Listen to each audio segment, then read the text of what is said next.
नवाब मलिक ने जो जाल समीर वानखेड़े के लिए बिछाया था, अब उसी में खुद उल्टा होकर गिर गए। कल तक समीर वानखेड़े को जेल में बंद करवाने की धमकी देने वाला उद्धव ठाकरे सरकार का ये मंत्री अब खुद डर गया है। नवाब मलिक गुहार लगा रहे हैं, कोई उन्हें बचा ले, क्योंकि कभी भी सलाखों के पीछे बंद हो सकते हैं। मामला सिर्फ जेल तक का नहीं है, बल्कि नवाब मलिक का घर, जमीन, जायदाद सब कुछ नीलाम हो सकता है। और अगर ऐसा होता है तो नवाब मलिक सड़क छाप जिंदगी जीने को मजबूर हो जाएंगे। इतने ताकतवर मंत्री को इस हालत तक पहुंचाने में दो लोगों का सबसे बड़ा हाथ है। नवाब मलिक ने कभी सोचा नहीं होगा कि वो खुद ही फंस जाएंगे, लेकिन अब ना तो रोना आ रहा है और ना ही हंसना। नवाब मलिक खुद कहते हैं कि उनके पिता मुंबई की गलियों में कभी कबाड़ बेचने का काम करते थे। विधायक बनने से पहले नवाब मलिक भी कबाड़ का ही काम करते थे। कभी मुंबई की सड़कों पर कबाड़ का काम करने वाले नवाब मलिक महाराष्ट्र सरकार में मंत्री हैं। समय के साथ नवाब मलिक का कद और ऑरा खूब बढ़ता गया। लेकिन जब समीर वानखेड़े ने नवाब मलिक के दामाद को जेल में बंद किया तो उद्धव ठाकरे सरकार का यह मंत्री फड़फड़ाने लगा। कहते हैं सत्ता का नशा बहुत बुरा और मगरूर कर देने वाला होता है। ऐसा ही कुछ नवाब मलिक के साथ हुआ और सीधा उस अधिकारी से भिड़ गया जिसने मलिक जैसे ना जाने कितने लोगों को सही रास्ते पर लाकर खड़ा कर दिया।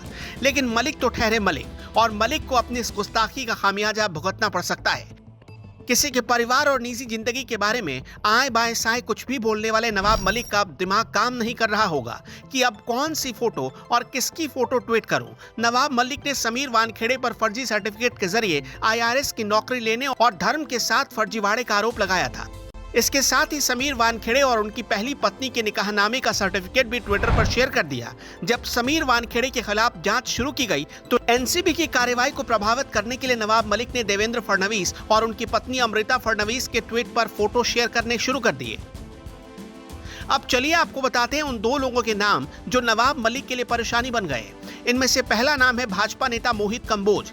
मोहित कंबोज वही शख्स हैं जिस पर मलिक ने आरोप लगाया कि ड्रग्स मामले में मोहित कंबोज के कहने पर NCB ने कई लोगों को छोड़ दिया था। अब चलिए वो दूसरा नाम बताते हैं जिसकी वजह से मलिक की जिंदगी में सुनामी आ सकती है और मलिक राजा से रंक हो सकते हैं। ये दूसरा नाम है समीर वानखेड़े के पिता ध्यानदेव वानखेड़े का। समीर वानखेड़े और उनके परिवार को नवाब मलिक हल्के में ले रहे थे, लेकिन अब समीर वानखेड़े के पिता ने नवाब मलिक को बड़ा झटका दिया है और मुंबई हाई कोर्ट में नवाब मलिक के खिलाफ 1.25 करोड़ रुपए की मानहानि का मुकदमा ठोक दिया है। नवाब मलिक के खिलाफ जो आरोप हैं उनमें फ्रॉड का आरोप, किसी की धार्मिक भावना को ठेस पहुंचाना और समीर वानखेड़े की बहन का करियर बर्बाद करने की धमकी देने जैसे कई आरोप हैं। इससे पहले भाजपा नेता मोहित कंबोज ने नवाब मलिक पर 100 करोड़ का मानहानि का मुकदमा किया था। नवाब मलिक लगातार बीजेपी नेता मोहित कंबोज और उनके परिवार पर गंभीर आरोप लगा रहे थे, जिसके बाद कंबोज ने मुंबई पुलिस में शिकायत भी दर्ज कराई और मुंबई हाई कोर्ट का रुख भी किया। मतलब समीर वानखेड़े के पिता ध्यानदेव वानखेड़े और भाजपा नेता मोहित कंबोज ने जो मानहानि का केस ठोका है, अगर नवाब मलिक के खिलाफ ये दोनों मामले मुंबई हाई कोर्ट में साबित होते हैं तो फिर मलिक ये पैसा चुकाने में कंगाल हो जाएंगे और फिर एक बार कबाड़ का बिजनेस शुरू करने की कगार पर पहुंच सकते हैं।